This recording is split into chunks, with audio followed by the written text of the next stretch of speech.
I'm gonna be honest with you, okay? I really never thought that I would actually be able to introduce myself other than like the broken person that went through all of this traumatic thing, you know?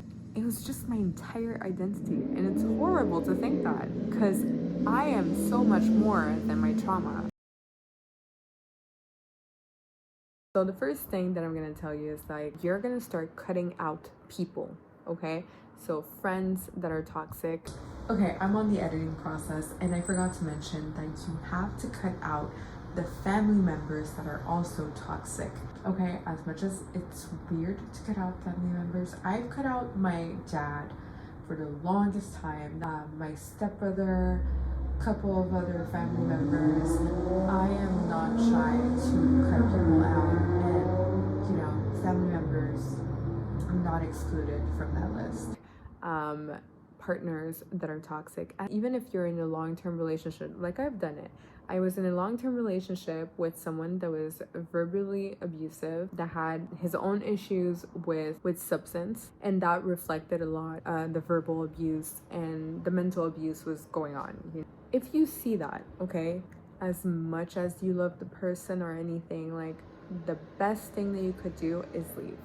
You cannot fix someone even though you've been through a lot, and for example you're a good person or you came through the other side, you feel like you came through the other side. You cannot fix someone, okay? It's not your job, your responsibility to fix someone else. You have to fix yourself. And I feel, in my case, okay, I kind of convinced myself so much that I went through so much that I know how to help people, which in a way I can give advice, but I'm not the one to fix people. Like there's nobody that can fix you apart from yourself. So you're gonna have to cut out these friendships, cut out these relationships, toxic relationships that you're in.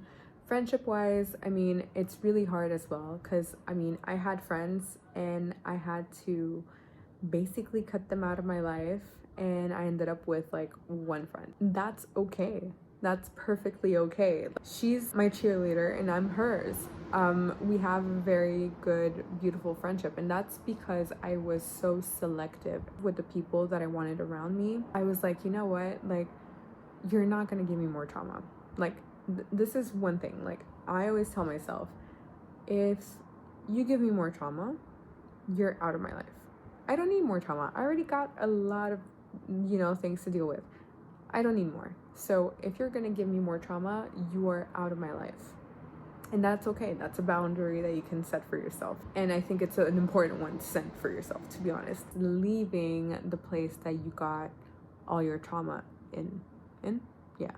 So for example, for me, my hometown, I could not stay there, okay? I am not, like, I wasn't gonna heal. I wasn't gonna grow. I needed to leave, okay? I needed to leave in order to see who I can be without the memories, without the people knowing my past, without anything, okay? I needed a fresh, clean start, and you can have that. You can go to another country and live there for a year.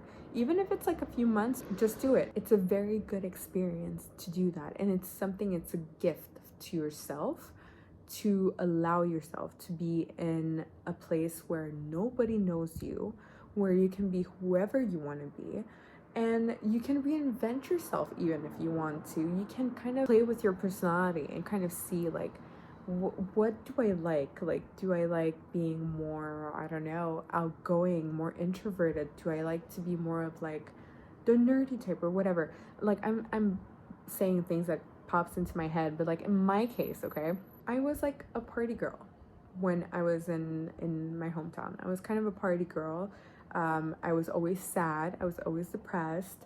I identified a lot with my trauma.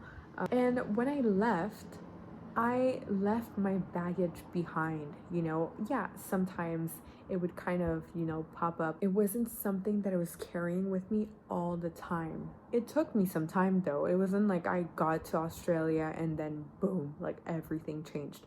I literally had moments where I would freak out for months and, you know, not be able to go outside, have depression again, just because I was like, what am I doing? This is crazy. Like, I'm never gonna heal from this. Like, I'm gonna stay this broken person that everybody knows, like, that went through all of this. And the answer to that is like, no, you're gonna heal. It takes time. It's not gonna be like this and that's it. It's gonna take so much time, okay? But you know what? You're gonna see that growth and you're gonna be very happy about it. And I'm telling you right now, the one thing that really, really helped me to heal and to disconnect from my trauma was to leave my hometown and start fresh, a clean slate. Okay, I really believe that this is something that anyone with any type of like baggage should do. We're gonna start actually living. Okay, so you're gonna start doing things that you wouldn't normally do. In my case, I traveled, I volunteered.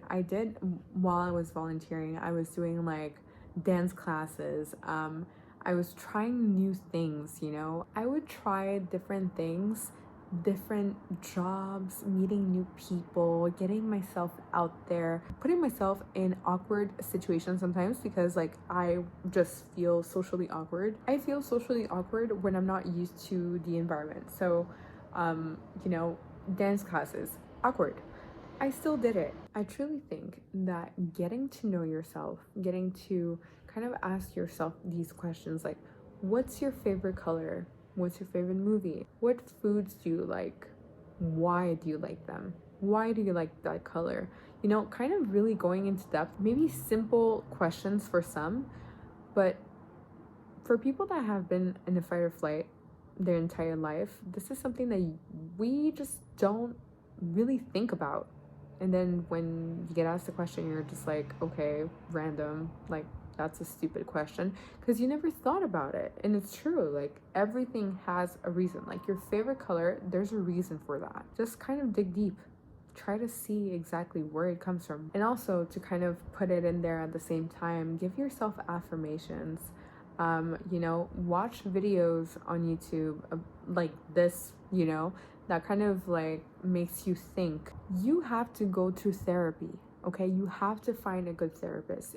It's not by going to one therapist and then kind of being like, oh, whatever, it just didn't work. No, I've been going through therapy since I'm 6 years old, okay? I've been through so many therapists. I've been through psychiatrists. I've been through the psych ward. Like, I've done a lot, okay? Like, I've done a lot. Nothing helped me more than this one only, okay, psychologist that I got when I turned, how old was I? I think I was 22. I was maybe 22 years old and I found this psychologist and I absolutely loved him. He's the best psychologist I've ever had in my entire life, and my progress from there went like from 0 to 100. Like, I've done so much therapy in my life, and yeah, it helped with like, you know, self-analyzing myself and just being like, I know why I'm like this and whatever, but I just didn't know how to help myself past the point of like acknowledging my issues. He just helped me unlock all of that. It took a lot, okay? So just like, you know, if one doesn't work out and one doesn't click, as much as it can be like a pain to try to find a good one that resonates with you, do the work, okay? It is very much worth it. I'm not gonna keep it too long, but I'm maybe gonna do a part 2 in a few months because I feel like this growth is continuous. Is it a word? Yeah. I feel like, you know, I'm still growing, I'm still evolving. Every single day I learn something new about myself, and you know, this helps me with my growth. I'm gonna be honest with you, okay? I really never thought that I would actually be able to introduce myself other than like the broken person that went through all of this traumatic thing, you know? Or I never thought also that I would feel like something other than someone that survived so much, you know, at such a young age type of thing. it was just my entire identity. And it's horrible to think that, because I am so much more than my trauma. I am so much more than that. I have so much more to offer than to tell just like these stories over and over again and reliving it, because talking about it constantly is reliving it. It's something that hurts, and whether you admit it or not, like, I mean, it's not good for you. It's not good to constantly be talking about this at parties, introducing yourself as such, because one, it's not you, and it's so heavy, you know, to carry with you all the time. And you deserve to feel like a person. And this is something that I struggled with for so long. And just now, you know, I feel like I have so much more to say before talking about my past. Hopefully this helped in a way, or it got you thinking. This is the entire point of this video, was just to kind of, you know, get the ball rolling, and to the idea of maybe, you know, going through the path of getting to know yourself and kind of releasing yourself from your trauma. And on that note, guys, thank you so much for watching, and I'll see you in my next one. Bye.